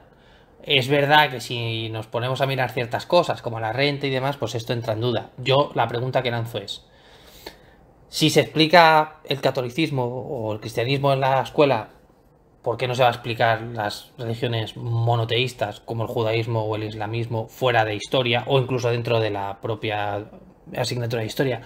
Yo esto sinceramente no lo veo. Creo que se está vendiendo, bueno, por lo que hemos podido leer, que se está leyendo como apología del islamismo, una cosa un poco extraña, y yo creo que conocer no es malo y seguramente conocer evitaría ciertas cosas. Yo entiendo que hay crispación hacia ciertos sectores, pero no veo... ¿Que puede ser un gasto? Obviamente supone un gasto. ¿Que intenta ser una campaña para que la gente se convierta al Islam? No. Creo que los chavales, si tienen el derecho a aprender una religión, pues tienen derecho a aprender todas o ninguna, ¿no? Es algo básico, pero bueno, supongo que es un tema demasiado personal y creo que todo el mundo lo interpretará según su interpretación. Yo considero por mi formación que cuanto más información tengas, más capacidad tienes de entender el mundo que te rodea. Hay gente que no lo ve así, pues oye, cada uno tiene la libertad de pensar lo que quiera. Pero vamos, ya te digo que es un objetivo educativo, entendemos. Obviamente titulares ha generado y gasto supone distracción ninguna. Vale. Vamos a la siguiente pregunta, que es muy concreta. Nosotros hemos tenido que mirar exactamente qué era.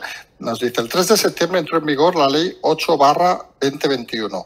¿Podrías explicar brevemente en qué consiste y qué consecuencias tiene y qué recorrido legal tiene? Bueno, como es un tema muy complejo porque modifica algo que era básicamente la incapacitación jurídica y la curatela sobre el patrimonio de las personas incapacitadas judicialmente, básicamente esto lo que hace es elimina la incapacidad jurídica, que para que la gente lo entienda era gente con ciertas carencias pues sensoriales o físicas o psíquicas. Se le ponía un tutor legal que tomaba las decisiones por él. Se ha decidido en esta reforma que muchas veces el que ejercía la curatela o el que ejercía la capacidad, en este caso, no defendía siempre los intereses del interesado, del representado, sino que muchas veces actuaba en contra de los suyos, por lo que esto básicamente lo que dice es que todo el mundo está capacitado independientemente de su estado físico y psíquico, simplemente. Vale, y la última pregunta de este bloque es, nos dice si estaría dispuesto el PSOE a promover la legalización de Vox de cara a unas próximas elecciones, viendo que las encuestas le son tan desfavorables y que sumarían con el PP suficientes diputados. Bueno, esta pregunta la contestamos hace meses. Si cogemos la ley electoral, seguramente estuviese más cerca de poder ser ilegalizado Unidas Podemos que Vox, porque Vox no incumple la ley de partidos, cosa que Podemos parecía que sí hacía con ciertos comentarios o ciertas cosas que hacía, como fomentar violencia o comentarios de odio, que incluso se han llegado a denunciar a la Fiscalía. No creo que el PSOE llegase a estos extremos, ni mucho menos. Entramos en una sección de miscelánea y la primera pregunta nos plantea un escenario que nos gusta, es decir, nos dice el oyente, vamos a divagar sobre política nacional, que siempre nos parece interesante que la gente haga apuestas con preguntas que a veces pueden parecer extrañas, pero que hacen bien para posicionar los temas. Y nos dice, primero nos pregunta, ¿sería posible que hubiera andaluzas en breve? Esto lo contestaremos y aquí nos hacen las preguntas clave. Primero, ¿sería posible que Macarena Olona, aunque creemos que ya lo ha desmentido, fuera la candidata frente a Moreno del PP? Nos dice que podría pasar si ganara o no, y luego ya nos hace, creemos, una divagación un poco mayor. Dice, si ganara Olona en 2 años, ¿alcanzaría el PIB de Madrid o lo pasaría? A ver, que parece indicar todo por las últimas declaraciones, ojo, del presidente Sánchez, que estamos abocados a un adelanto en Andalucía, sí. Olona ha dicho por activa y por pasiva que no se presentaría a candidata, lo cual, bueno, aquí ya depende del partido.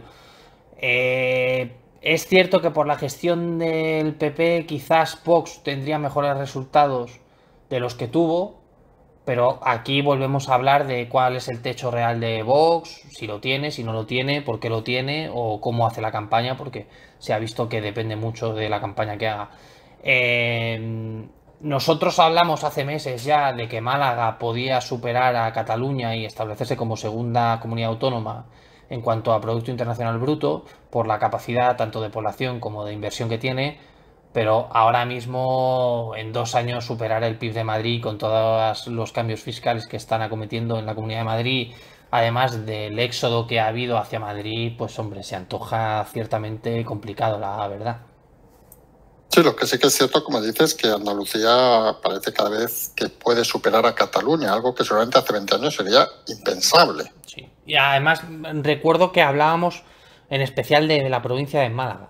Sí, correcto, la ciudad de Málaga que se había convertido en un polo... Sí, un hub tecnológico sí. En la península que podría empujar a toda la comunidad autonómica de Andalucía, que además nosotros consideramos que lo necesita. Pero hombre, después de la fuga que hubo con todo lo del Prusés hacia Madrid, la gente tiene que entender que ahora mismo hay una diferencia abismal entre Madrid y el resto. No, y es curioso, vamos a hacer una reflexión, una divagación en este caso, porque uno ve los datos y ve cómo se están moviendo las cosas y parece que Málaga incluso superará ya fácilmente a Valencia, que parecía que era la tercera siempre.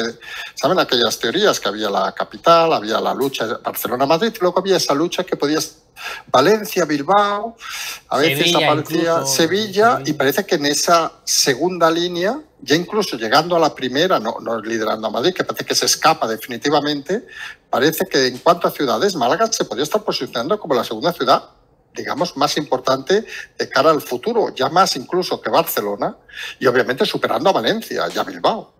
Sí, ya te digo, en cuanto a tecnología, estaba recibiendo muchísimas ayudas y mucha importancia a nivel nacional y europeo, y obviamente al ser un mercado que mueve tal cantidad de dinero, parecía que iba a conseguir pues ese sorpaso a Valencia, pero hay que verlo. Es cierto que se notan cambios en Málaga que hace unos años estaba muy lejos siquiera de imaginarlos.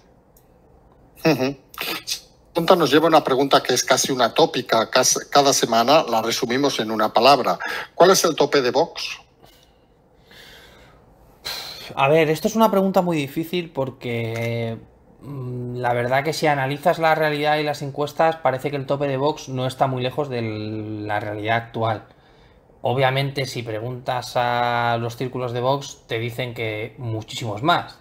Te hablan de entre 75 y 95.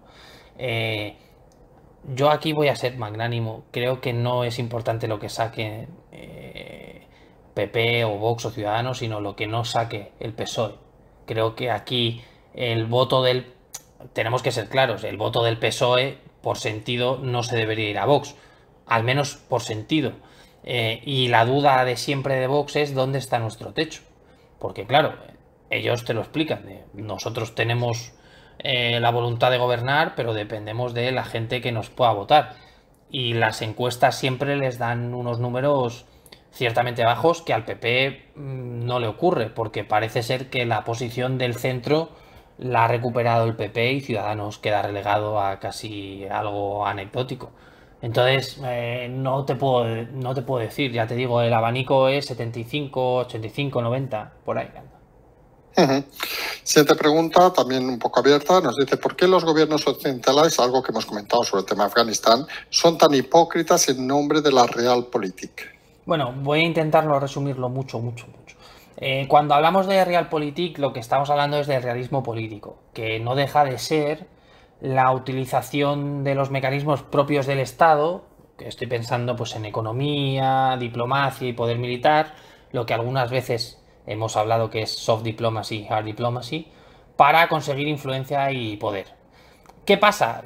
¿Por qué esa hipocresía? Porque, por ejemplo, la Unión Europea choca con la política realista. Para que la gente se haga una idea, Henry Kissinger fue el epítome del Realpolitik, donde Estados Unidos organizó toda su estrategia política para menoscabar el poder de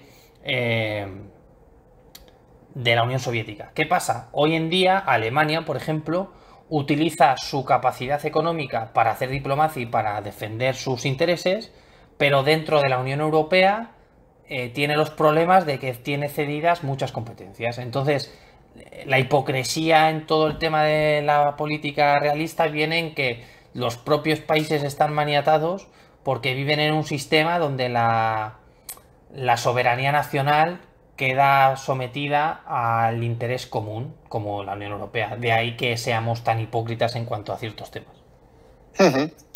Una pregunta curiosa. La pregunta literal es: ¿existe un vacío legal donde un policía puede cumplir una orden ilegal? No. Además, el propio Tribunal Supremo ha dicho que la obediencia debida en este país no existe, así que no tienen no hay ningún vacío legal donde eso pueda ocurrir. Otro, obviamente, es que el policía no sepa que es legal o no legal. Bueno, eso es otra historia. Eso es otro tema que pasa más de lo que la gente piensa, pero sí. Es otro asunto completamente distinto. Vale, siguiente pregunta, que creo que darás una respuesta muy directa. ¿Qué diferencia existe porque es uno de los temas que más conoces, entre el islamismo talibán marroquí de Arabia Saudita y el islamismo de ISIS, Boko Haram o iraní? No sé si estas tres relaciones que nos ha puesto el oyente cuadran mucho, porque creemos que talibán y marroquí y Arabia Saudita no tienen nada que ver. A ver, la pregunta como tal es una amalgama de conceptos sueltos, con todos los respetos, que no tiene nada que ver con la realidad. Primero, todos, es decir, el terrorismo yihadista, independientemente del origen, que sea marroquí, libio, libanés, da igual, y el islamismo de ISIS, Boko Haram, son el islamismo que básicamente es un movimiento político-religioso que nació principalmente a finales de los 60, principios de los 70, que quería hacer una ideología política del Islam. Todos son salafistas, algunos wahabitas, otros salafistas, wahabitas, salafistas, que son como radicales de lo radical. Talibán son talibanes, lo expliqué en el programa, básicamente era gente que venía de guerras entre tribus y con los soviéticos. Los afines Al Qaeda eran wahabitas, los afines a ISIS y Boko Haram, que Boko Haram, para que la gente lo entienda, es la sede en África occidental, el este oriental de África. Occidental, sí. Estaba yo también pensando, porque aquello eso de este Mali y Níger, vale, es la sede de África occidental del DAS. Básicamente son lo mismo, Al-Qaeda y el Estado Islámico no tienen nada que ver, supuestamente son enemigos, aunque Al-Qaeda ya no existe como tal. Entonces, todos son salafistas, todos son yihadistas, todos quieren implementar la yihad, hacer la yihad mayor, que es pues convertir a todo el mundo, incluido a los que no tienen que convertir por la fuerza, pero no hay diferencia en cuanto al ideario religioso, por así decirlo. Simplemente podemos estar hablando de la denominación por su ubicación. Boko Haram es el Estado Islámico de Siria, el Estado Islámico en Irak, y luego está Al-Qaeda, que lo protegían los talibanes, que es otra cosa. Es como tribus distintas, no tiene nada que ver, son grupos distintos. Al final, aquí lo que hay es un ideario político que es la yihad mayor, que es implementar la Sharia.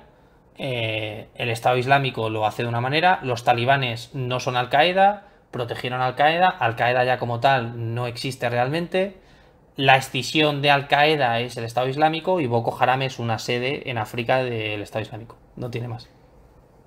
Sí, por cierto, una pregunta, una reflexión a raíz un poco de lo que has comentado, de que supongo me dirás que es muy parecido, de los servicios de información que decíamos antes, que no te venía un agente de la CIA y te decía hola, o del KGB, soy agente de la CIA, quiere trabajar conmigo. En el mundo terrorista también existe lo mismo, no van con tarjeta de presentación y dicen yo soy lugarteniente del ISIS, supongo, es decir, son cosas que se sobreentienden, por llamar de alguna manera. O sea, tú no picas una puerta y dices, no, oficina de o sí, es que... No, pasa una cosa, a la hora de reclutar se recluta básicamente por dos vías, en prisión o, bueno, tres, prisión, mezquitas e internet. Normalmente es el que se quiere radicalizar el que acude y los líderes están muy aislados de lo que es el grupo social de la banda terrorista. Más allá de eso, no es como tú dices de hola, soy el terrateniente o el lugarteniente de tal banda y demás. Incluso te diré, hay muchos terroristas mal llamados lobos solitarios que en foros juran lealtad al Daesh, cometen un atentado donde Daesh no ha tenido nada que ver, más allá de que esta persona haya leído la revista del Daesh o de Al-Qaeda en su tiempo, y el propio Daesh es el que dice que han sido ellos porque esta persona en un foro decía que juraba lealtad. Es decir, ha habido muchos atentados que incluso los servicios de inteligencia han dicho, bueno, lo ha reclamado Daesh como suyo, pero no hay relación real entre el terrorista y la banda. Entonces, aquí también hay ese mundo gris del terrorismo que no se habla mucho, pero existe.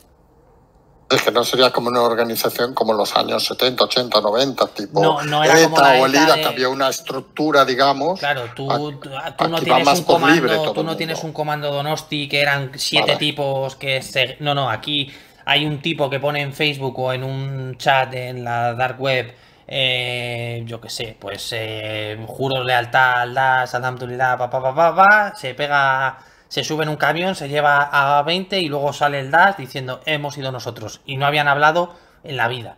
Y a eso voy, es decir, se va a un súper, compra un cuchillo, pam, sí, y ya está. Y ya está. Y seguramente no ha estado ni ha visto nunca ni un jefe de... Yo te puedo asegurar que incluso se ha comprobado en juicios de que lo ha reclamado Daesh y no había tenido contacto ni siquiera con lo que se llama un agente radicalizador. Ni siquiera. Entonces, bueno, esto nos hace darnos una idea de que la realidad muchas veces no es la que nos pintan.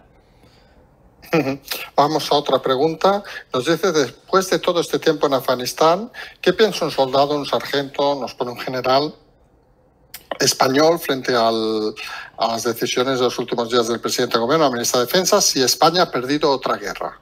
No, España no ha perdido otra guerra porque iba en... Primero, España no ha estado en guerra con Afganistán, iba en misión humanitaria. Esto es importante dejarlo claro. ¿Qué piensan? Que han cumplido su misión, que han vuelto a casa con sus familias y ya está. Que es lo que tienen que pensar. Al final ellos están allí cumpliendo órdenes y yo te lo puedo decir porque yo he estado con ellos y sé lo que se siente. Y tú cuando vuelves a casa de una misión dices, yo he hecho mi trabajo y ya está. Aquí lo que diga un ministro o lo que diga un presidente a un militar, te puedo asegurar que independientemente de que le sepa mal, ellos tienen dentro su opinión y nadie da por perdido una guerra, ni mucho menos, y nadie da por perdido la experiencia y la misión cumplida, que sí la han cumplido, desde luego. Vale. Siguiente pregunta, que un poco también sobre Afganistán. Dice, ¿cuesta tanto traer de vuelta todo ese material que se ha abandonado en... Vimos, por ejemplo, unas imágenes, te hablo de memoria, yo creo que eran dos como jeeps o algo parecido de la UME. Sí, de la UME, que enviaron, dijeron, los más antiguos para tenerlos en el aeropuerto y que no cabían en el avión de vuelta, obviamente. Y nos pregunta, ¿qué pasa si ese armamento, no creemos el de la UME precisamente, supongo que se refiere al armamento americano, se usa en ataques aliados? ¿Habría algún tipo de autocrítica? A ver, autocrítica ya la ha habido y se sabe que esas armas van a poder acabar en el mercado negro o, lo que es peor, en manos de los enemigos de los países que han dotado de ese armamento a Afganistán. Dicho esto, a nivel logístico son 20 años de envíos.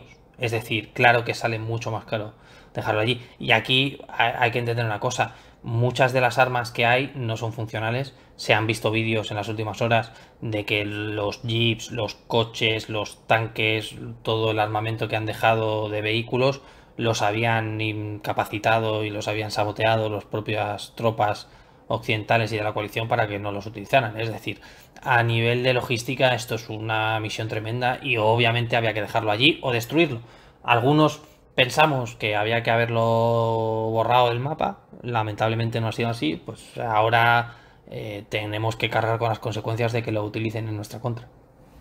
Sí, porque esta historia al final es muy parecida a aquella que pasó a principios de los 90 con todo el armamento ruso que quedó en Ucrania o repúblicas bálticas, etcétera, que acabó en el mercado negro, si no nos equivocamos. Sí, incluso hay alguna película que lo dice muy bien, que incluso ese armamento se volvió a revender, perdón, al ejército norteamericano en la guerra de Irak y de Afganistán 20 años después. O sea, imagínate de lo que estamos hablando. Pero, a ver, son cosas... El negocio de la guerra tiene estas cosas tan raras y no es mandar por correo una caja de proyectiles, es mandar kilos y kilos y cajas y cajas y cofres y cofres. Y obviamente a nivel logístico, sobre todo se nos está olvidando que había el tiempo que había. Es decir, no tenías 3 meses que puedes plantear una operación para sacar el armamento. Esto era, tienes 15 días y tienes que sacar primero a la gente. Imagínate qué hubiera pasado si los recursos, en vez de haber utilizado para sacar a gente, se hubieran utilizado para sacar a perros, como ha pasado en Reino Unido, que se lo están cargando al hombre que lo ha hecho, que es estúpidamente estúpido. Pero bueno, aquí la prioridad, yo entiendo la preocupación, pero hombre, entre sacar a armamento, por mucho que sea, y sacar a gente, pues en 15 días los medios eran los que eran, lamentablemente. Sí, la película El Señor de la Guerra con Nicolas Cage. Sí, perdona, hay otra película de un caso en Estados Unidos que habla de lo mismo. Sé que está en una plataforma de España, ahora mismo el nombre se me ha ido, creo que se llama Juegos de Armas, pero es exactamente... O Perros de Guerra, puede ser, War Dogs. Sí, creo que se llama War Dogs, sí, que es Jonah Hill con... Sí. No, perdona, Juegos de Armas... Juego de Armas creo que se llama. Reparto, Jonah Hill, sí, correcto. Ana de Armas también. Sí, justo. ¿Vale? Y es una película absolutamente fidedigna. Vale, sí, ya lo he visto, la de los chicos aquellos jóvenes, sí, vale. Es fidedigna y te hace darte una idea de cómo funciona ese negocio, que es pues reutilizando y que se tarda mucho y cuesta mucho dinero mover según qué cosas. Es una recomendación muy buena para la gente. Sí, sí. Al final, hacemos un pequeño inciso rápido, el cine nos muestra cosas que seguramente es unas diferencias con el siglo pasado. Voy a hacer una reflexión muy bestia. El siglo pasado me refiero no el 20, sino el 19, que no había cine, que nos permite saber cosas que seguramente sería imposible de saber. Por ejemplo, creo que aquí nadie se dedica al tráfico de armas, de los oyentes ni de los que hablamos, y seguramente nos permite saber cómo se organizan esas cosas, que si no sería imposible saberlo. Sí, además son películas estas en concreto que te muestran muy bien los entresijos del negocio, pero por ejemplo, gracias a Internet se sabe que uno de los mayores traficantes de armas de Europa es uno de los propietarios de un equipo muy famoso de fútbol y de baloncesto de la Unión Europea. Son este tipo de cosas que hace 50 años no te enterabas y ahora están simplemente a un golpe de teclado. Pero bueno. Este equipo, si gana una liga, meterá un buen misil, supongo. No lo sé, yo por si acaso no digo nada, que luego todo se sabe. Sí, hay cosas que las dejamos para las películas en este caso. Siguiente pregunta, cambiamos de tema. Nos dicen, ¿qué decisiones hubiera tomado un general español con Afganistán? Nos pone también ejemplo, uno de la USA o OTAN, si no lo hubiera tomado un político. Nos dice, ¿qué queda del 11 de septiembre? ¿Ha valido la pena Afganistán? ¿Ha vuelto a perder la OTAN? La OTAN ha perdido, claro que ha valido la pena. Del 11 se quedan teorías conspiranoides que no nos llevan a ningún lado. Y decisiones que hubiese tomado un general español USA OTAN, probablemente de Estados Unidos haberse ido en enero del 2002, muy probablemente. O seguir de facto en Afganistán sine die. Más allá de eso son elucubraciones que no tengo la capacidad de imaginar. Sí tengo una opinión, pero no tengo la capacidad para... Vale, vamos a las últimas 5 preguntas, vamos un poquito rápido, llevamos ya casi más de 1 hora y media. Nos dice una que creemos que es un poco una anécdota, nos dice que Almeida ha llamado la atención a Teresa Rivera, la ministra, por ocupar un carril bus en Madrid, pero no empleó los recursos que le permite eliminar esos obstáculos del tráfico. Y nos dice, si mi padre, hermano, cuñados, primos, toda la familia hubieran puesto sus coches en el mismo sitio, lo habrían multado. Suponemos que si lo ve la policía local lo multa, supongo. Yo, mira, para ser claro, se nos olvida que son coches oficiales. Entonces, creo que hay ciertas cosas que se entienden. Pero, como además pregunta si hubiese sido su padre, recomiendo a todos los oyentes que pongan en Google 28 de mayo de 2011, Cadena Ser, Convoy Zapatero, calle Ferraz. Básicamente intentaron multar a la comitiva presidencial de Zapatero en el 2011 porque estaban aparcados de una forma errónea en Ferraz. Entonces se ponen los medios, pero obviamente al ser coches oficiales, pues lamentablemente no... Cosa que se entiende, es como si un policía se salta un radar en una persecución y le ponen la multa al conductor de la policía por ir a 170 persiguiendo a un cholo, que se da la pira, ¿sabes? Es la de, oye, estoy haciendo mi trabajo, no tiene sentido ninguno. Sí, nosotros nos acordamos el día de los atentados de Barcelona, que estamos en Barcelona en agosto del 2017, creo que fue, ya tenemos mala memoria, que en cada esquina había policía secreta de esta, aparcar el coche, pero literalmente ocupando carriles y se tiraban horas y horas. Claro, y obviamente nadie se le ocurrió ni llevárselo a la grúa ni nada. Son días excepcionales y son coches que supongo tienen la autoridad para aparcar donde quieran. A ver, son coches oficiales, es cierto que siempre intentan molestar lo menos posible. Podríamos estar hablando de si el convoy es o no es excesivo o no, pero el primer es como, tú imagínate que está el coche de Casa Real puesto en la entrada y viene un municipal y dice, no, le tengo que multar porque no se puede aparcar ya, pero es que está su majestad dentro, ya, pero aquí no se puede. Son situaciones que se entiende que por el cargo, yo entiendo la frustración, pero caray. Hay que ser un poco sensato. Vale. Te pregunta, dice, ¿podría aclararnos si lo del rey fue una comisión o un regalo de Arabia Saudita? La comisión, nos dice el oyente, te la paga alguien para que le consigas algo, y aquí no pagó la empresa constructora, sino el destinatario de la obra, con lo cual, según el cliente, sería según el oyente, sería un regalo. Otra dice el oyente que no la rechazó ni la declaró, y ahí es donde seguramente cometió el error. Mira, si lo supiese, primero no lo diría aquí, acudiría a fiscalía. Si no lo declaró, yo ahí no puedo entrar porque no he sido yo el que ha recibido supuestamente nada, entonces creo que no puedo aportar luz en este asunto, lamentablemente. Vale, siguiente pregunta, entramos ya en las últimas. Dice, ¿no debería ser condenado con total, incluso mayor rotundidad, todo lo que tenga que ver con el comunismo del mismo modo y que con toda la razón es condenado todo lo que tiene que ver con el nazismo o el fascismo, tanto en España como en Europa y el resto del mundo? ¿Por qué no se condena al comunismo de la misma forma que se condena al fascismo? Pues no lo sé, no lo entiendo. La Unión Europea sí lo ha condenado, al menos de facto. El Parlamento hizo una declaración hará unos meses.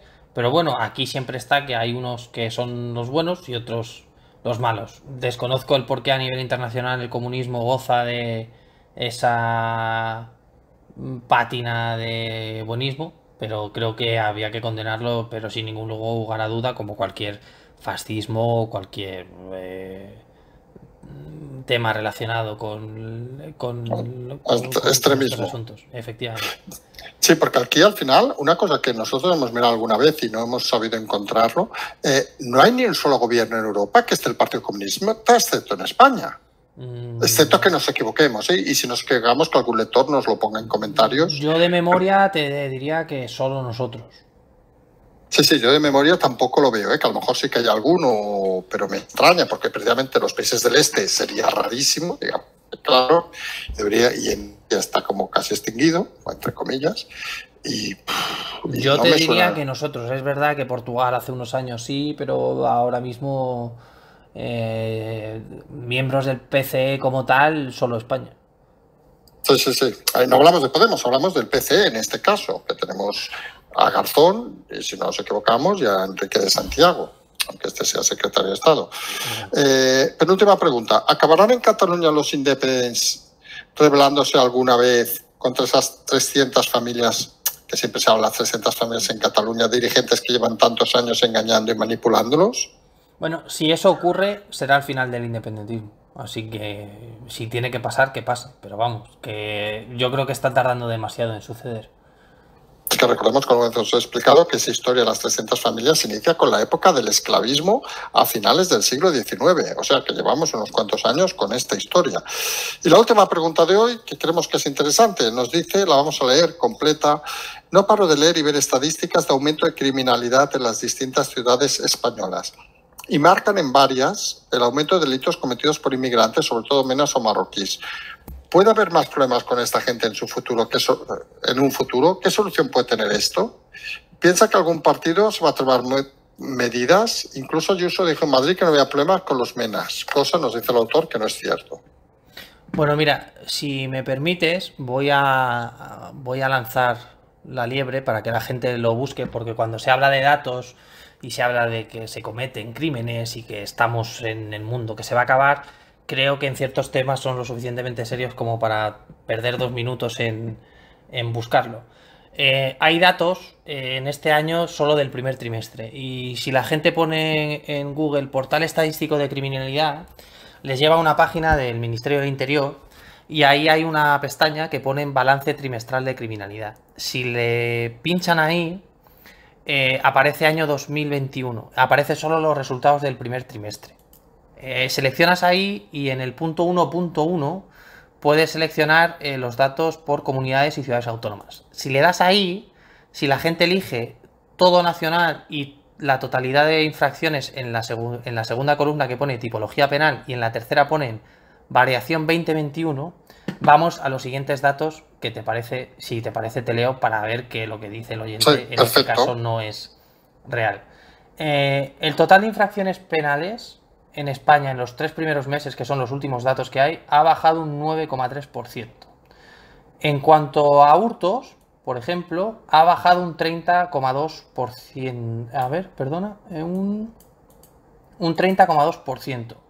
En robos con violencia e intimidación un 18,3%. Si nos vamos, por ejemplo, a Cataluña, que estarás de acuerdo conmigo que se habla mucho últimamente de los datos, el total de infracciones penales en los 3 primeros meses ha bajado un 12,6% y los hurtos han bajado un 35%. En la Comunidad de Madrid, que se refería, lo leo porque se refiere el oyente a Ayuso, los hurtos han bajado un 28%, los robos con violencia e intimidación un 13%. Es decir, muchas veces la información que leemos, lamentablemente o afortunadamente, no es real. No hay datos a fecha de hoy publicados que soporten estas afirmaciones. ¿Que se dan más publicidad a que haya agresiones por parte de grupos de menas y este tipo de personajes? Sí, los datos están ahí. Yo personalmente, quizás peco por mi formación, creo que no es un problema como tal. Entiendo que generen alarma. Hemos visto en las últimas horas imágenes de cómo quitaban una cadena a una señora en un pueblo de Barcelona. Eso es un problema, pero eso ha existido siempre. Pero también la información es sesgada. Entonces, muchas veces aquí intentamos, tú lo has dicho muchas veces y yo también, hacer didáctica. Estos datos son públicos, la gente lo puede consultar y yo invito a que visiten el portal de estadística de criminalidad para que cuando lean ciertos datos sepan ver si son oficiales, si están publicados o son filtraciones y demás cosas, porque muchas veces creo que nos estamos alejando de la realidad delictual o delictiva y es un problema, es un problema. ¿Se te parece dos preguntas rápidas que hacemos de cosas que han pasado durante el día de hoy? Estas que hemos previsto. Una más que nada, concepto, porque seguramente mucha gente no sabrá ubicar. Ha habido un intento de golpe de Estado en Guinea-Conakry, no en Guinea Ecuatorial. Obviamente ha sido detenido el presidente. La pregunta así rápida es, hace años que no había golpes de Estado, ¿no? O lo tenemos muy despistado, pero nos suenan más historias de los años 70, 80, del siglo pasado. El último, más o menos, que se pueda llamar golpe de Estado fue en Mali hará unos meses, donde el ejército intentó hacerse con el poder, pero es verdaderamente extraño. Hay que ver cómo se desarrolla, porque bueno, estaban hablando incluso de helicópteros y de algún tipo de bombardeo en Conakry. Pero bueno, a estas horas tampoco podemos decir mucho más. No, y parece que tampoco son, con todo el respeto para Guinea-Conakry, tampoco parece que sea algo que interese en el buen sentido a la economía española, ni sea un país con el que tengamos excelsas relaciones diplomáticas, supongo. Pues no me ha dado tiempo a mirar los datos del ICEX, pero bueno, probablemente haya algún tipo de negocio en cuanto a exportación, pero poco más que eso. Vale, y la última cosa, una cosa anecdótica, que más que nada, a ver qué te parece. Resulta que partido de fútbol, estamos leyendo, Brasil-Argentina, 4 jugadores, creo que de Argentina, juegan en la Premier League, ¿vale? Y entra la policía en medio del partido a deportarlos, porque no han hecho la cuarentena. Nos parece, lo estamos leyendo, estamos viendo vídeos y tal, nos parece la cosa más ridícula que hemos visto en... Según el presidente de la Agencia de Vigilancia Sanitaria, los 4 jugadores argentinos que actúan en Inglaterra no deberían haber ido al estadio. Omitieron la información que venían del Reino Unido e ingresaron en Brasil sin cuarentena. Esto ya empieza a suponer elementos ya paranoicos. Que pase en Brasil me sorprende, pero bueno, se nos está quedando un mundo totalitario precioso, la verdad. No sé si lo has leído, en Australia los camioneros están bloqueando carreteras porque les están obligando a cuarentena, mascarillas, todo ese tipo de cosas. Sí, al final yo creo que el mundo está diciendo basta. En Estados Unidos ya en los partidos universitarios se ha puesto de moda cantar, ya han vuelto los partidos de fútbol y todo esto, y se ha puesto de moda ir sin mascarilla y cantar Joe Biden Sucks. Entonces yo creo que ya el mundo está cansado y esto, a ver, entre tú y yo, lo veo ridículo que la policía no ha parado el partido, según parece ha parado el partido. Sí, bueno, pero que paren el partido porque venían de Reino Unido y la cuarentena cuando seguramente estén todos vacunados y no lo han pasado ya, pues hombre, yo creo que, no sé, son cosas sinceramente que son ridículas. Es que no tengo otra cosa. ¿En Estados Unidos ya se permite entrar al público en los estadios completamente o no? Sí, ¿no? Yo te puedo decir que en los partidos de la NCAA, que es la liga universitaria de esta semana, estaban los partidos con 80.000 personas y ni uno solo con mascarilla. Vale, porque Estados cantando la canción de Jump. Sí, no la vamos a traducir, no la vamos a traducir porque imagínate. Quien sepa inglés es S-U-C-K-S, ¿no? Sí, eso es. Vale, y luego a partir de ahí que vea, cómo se dice, las acepciones que tiene esa palabra. Sí, y además hay algún vídeo que están cantando canciones de Van Halen, de la de Jump y todo esto, que es bastante curioso de ver después de 2 años que la gente está como sin nada. Pero bueno, en fin. Es lo que hay. Bueno, como siempre hacemos, si te parece, para acabar el programa, empieza la semana, empieza en unas horas, empiezan los colegios, que es el fin del verano, para entendernos, en muchas comunidades, en otros, ejemplo, en Cataluña empezará hasta la semana que viene. ¿Qué podemos prever de esta semana? Que empiezan también las sesiones de control del gobierno. Bueno, sesión de control, tensión,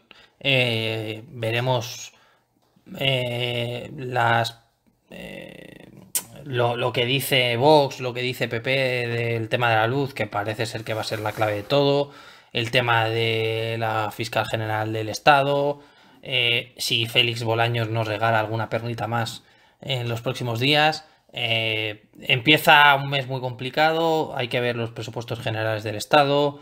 Venimos de una semana donde Esquerra Republicana se ha encontrado con un lío de repente por el programa este de Rufián con la individua esta. Es una semana que, bueno, es de comienzo para muchos y puede marcar el futuro del país según si empiezan con el pie izquierdo o no.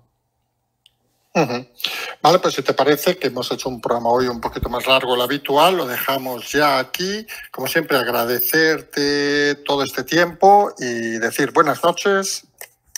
Buenas noches, un placer como siempre. Y nosotros nos emplazamos ya mañana al segundo café. Ya estamos en Barcelona de vuelta tras estos días de movilidad, con la tranquilidad. Intentaremos también los programas de la noche ya hacerlos al horario habitual, a las 0000, para intentar, digamos, volver también nosotros a la normalidad que a todos nos toca y nos gusta. Simplemente acabamos, como siempre, diciendo seguimos.